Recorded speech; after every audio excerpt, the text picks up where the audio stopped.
Hello guys, welcome back to our YouTube channel. So कैसे हो आप सभी गाइस। फाइनली गाइस, आज हमारा डे 6 होने वाला है और मैं हो चुकी हूँ रेडी। देख सकते हो, कल तो अच्छी धूप निकली थी और आज बिल्कुल भी धूप नहीं निकली है। और मैं जल्दी से फटाफट पहुँच गई थी अपना मेट्रो स्टेशन, बिकॉज़ यहीं से मुझे रोड क्रॉस करने होता है। पैसे हमने करवा लिए थे अपने खुले, ताकि किराए में ज़रूरत पड़ती है ना यार। सो गाइस, अब देख सकते हो, यहाँ पे आके देखा तो काफ़ी ठीक ठाक धूप निकली हुई थी, काफ़ी अच्छा लग रहा था। इस तरह से देख सकते हो, फेस पे पूरी धूप पड़ रही है। देन गाइज, यहाँ से मैं रोड क्रॉस करके अपनी पहुँचूँगी कोचिंग। काफ़ी सही हो रहा था मौसम भी, और आप देख सकते हो मुझे डेली इस नाले से गुजरना पड़ता है, जो कि पता नहीं, तो 3 महीने हो गए गाइज, ठीक होके ही नहीं दे रहा। पता नहीं कब तक ठीक होगा, जब तक शायद मेरी कोचिंग ख़त्म हो जाए। और मैं आ चुकी थी अपने कोचिंग इंस्टीट्यूट आने के बाद मैं डायरेक्ट जाऊँगी अपनी लाइब्रेरी। तो अभी देखो, यहाँ पे तो मैं अपनी कोचिंग ले लेती हूँ गाइज़। उसके बाद आप देख सकते हो मैं अपने कोचिंग इंस्टीट्यूट आ गई हूँ। अब डायरेक्ट मैं आपको मिलती हूँ अपनी लाइब्रेरी में, है ना गाइज़। सो गाइज़, ये देख सकते हो आप, मैं आ चुकी थी अपने लाइब्रेरी में। बहुत ज़्यादा नींद सी आ रही थी, पता नहीं क्यों, इतना लिख लिख के ना बहुत टायर्ड हो गई थी मैं ना। काफ़ी अजीब सा लग रहा था कि मतलब यार, क्यों नहीं हो रहे मेरे टॉपिक्स कंप्लीट। कुछ नहीं था, ये नेशनलिज़म और कॉलोनिज़म वाला टॉपिक इसमें आज हमने कवर किया है। देन इसके अंदर बहुत सारी चीज़ें आ जाएंगी, है ना। कैपिटलिज़म वगैरह हैं, इम्पेरियलिज़म, ये सब चीज़ें हैं जो कि हमने इस टॉपिक में आज कवर की हैं। आई होप आपको भी अच्छे से पता होगा, अगर आप ह्यूमैनिटीज़ के आर्ट साइड के स्टूडेंट होंगे। नहीं तो अगर आपने 10th तक भी हिस्ट्री एसएसटी वगैरह पढ़ा होगा तो आपको बहुत इजी से पता होगा। ये पूंजीवाद, साम्राज्यवाद, है ना, ये सब चीज़ें हैं ना, उपनिवेशवाद, जो कि बहुत ज़्यादा इम्पॉर्टेंट है, क्या कहते हैं, ह्यूमैनिटीज़ स्टूडेंट्स के लिए, और जो प्रिपरेशन कर रहे हैं जॉब वगैरह, गवर्नमेंट जॉब वगैरह के लिए, उसके लिए। और गाइज़, आप सोचते होंगे मैं ऐसे लिखती ही क्यों रहती हूँ। बिकॉज़ गाइज़, राइटिंग स्किल्स ना बहुत ज़्यादा ज़रूरी है। वो दिखाता है कि आप अपनी चीज़ों को कैसे रिप्रेजेंट करते हो, कैसे रिप्रेजेंट नहीं करते हो। और इसका एक और बेनिफिट भी है कि क्या कहते हैं, आपकी स्पीड काफ़ी अच्छी हो जाती है। फिर चाहे आप कोई सी भी लैंग्वेज में लिखो, है ना, हिंदी में लिखो या इंग्लिश में लिखो, दोनों में स्पीड भी अच्छी हो जाती है। आपकी राइटिंग स्किल्स भी काफ़ी ज़्यादा अच्छी हो जाती है, जो कि आप देख सकते हो।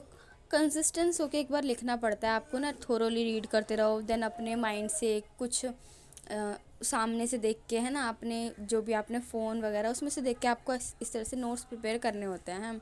सो गाइज़, मैं भी यही कर रही थी, और काफ़ी ज़्यादा लिखने के बाद मेरे को बड़ी थकान सी हो रही थी। देन मेरे को आज ये वाला पूरा टॉपिक कंप्लीट करना था, मेरा टारगेट तो यही था।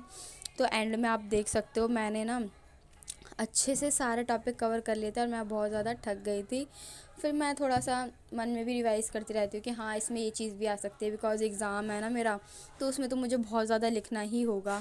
आप देख सकते हो, है ना। इसमें मैं ये लिख रही हूँ कि जो स्वतंत्रता संग्राम के टाइम जो असहयोग यानी कि नॉन वायलेंस मूवमेंट हुआ था, गांधी जी ने उसमें क्या क्या मेजर रोल्स अपने निभाए थे, है ना।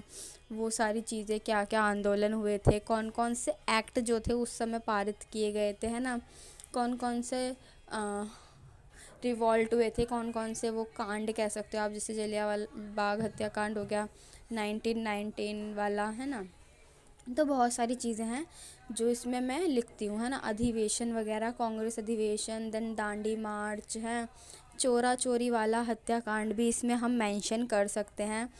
या गाइज, इन क्वेश्चंस को लिखने का में इम्पॉर्टेंट रोल ये भी है कि आपने जितनी भी यूनिट आपकी आ रही है ना, उनके आप इनमें इम्पॉर्टेंट क्वेश्चंस को कर लोगे ना, तो कम से कम ये तो होगा कि हाँ, आपको कुछ चीज़ ऐसी है जो आपकी एकदम पक्की हो चुकी है, बहुत अच्छे से तैयार हो चुकी है, और आपको इसी चीज़ पे अब वर्क करना है, इसी चीज़ का आपको रिवीजन करना है जब तक आपका एग्ज़ाम नहीं हो रहा है।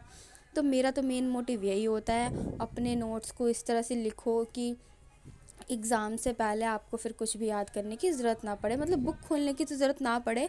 एक बार को आप अपने ये इम्पॉर्टेंट वाले नोट्स देख सकते हो, जिसमें आप देख ही रहे होगे मैं गवर्नमेंट एक्ट ऑफ इंडिया के बारे में लिख रही थी, जो कि मैंने अपने सामने अपनी स्क्रीन पर भी चला रखे थे इस तरह से, एज अ पीडीएफ की फॉर्म में, देख सकते हो।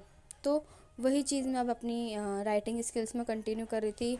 और ऐसा नहीं है कि गाइज़ आपको एज इट इज़ टेप देना है, थोड़ी सी चीज़ें अपने दिमाग से भी लगानी है कि हाँ, इस वर्ड की जगह हम ये भी यूज़ कर सकते हैं, और एकदम ही वैसे वर्ड्स को, क्योंकि याद करने में प्रॉब्लम फिर हम लोगों को ही होती है। और ज़रूरी नहीं है कि इतने भी ईजी वर्ड लिख दो आप हिंदी में भी, कुछ कुछ शब्द जो होते हैं थोड़ा उसको कम एलोब्रेट कर लो या फिर ज़्यादा कर लो, है ना, उसके अकॉर्डिंग मैं आपको यहाँ पे सिखा रही हूँ।